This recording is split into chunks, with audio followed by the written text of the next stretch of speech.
Starfish, baby.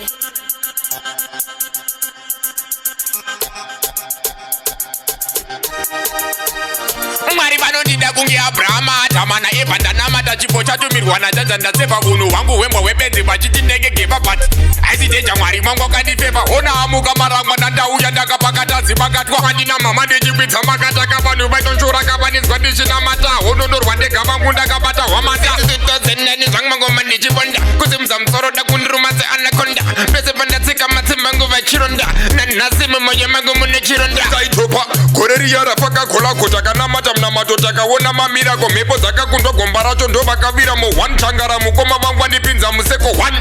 vanhu vanoruma vachiburidzira ndamba kuudzwa anovaudza vanava kuti ngavanamate kuva ichibokoro dzakachakorwara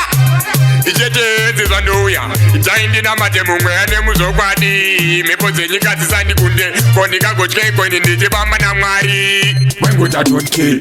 inamo yake mutulisi kafe kutatseka mkomana kuronga life yake ndapota zvangu kana iri mari mutsampe manjani chakumbira kamakanga machaira kundikandira panze kakone muchindivharira makacha makandiva vese vandinamatira kaMwari vanondida vabva vadzichenesa nzira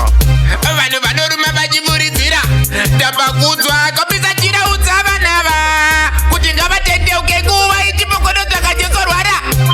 icheteedzi zvandouya taindinamate mumwe ane muzokwadi mhepo dzenyika dzisandikunde ko ndikagotyei ini ndichivamba naMwari ndabvuma mwoyo yavo yakaoma nhamo yangu yetseka vakaiona kutambura kwangu kwetseka vakakuvona asi ndinotenda naMwari ndakapona vaitofara kunditseka kani mubvikona vaitoda kuti ndimedzwe nevowesa jona sabhati miyo pageleliyoni ndakuona but ndakadzidza chidzidzo zvakavoma vanhu vanoruma vachiburidzira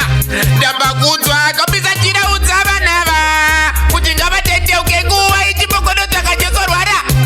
icheteedzi zvandouya taindinamate mumwe ane muzokwadi mhepo dzenyika dzisandikunde ko ndikagotyei ini ndichivamba naMwari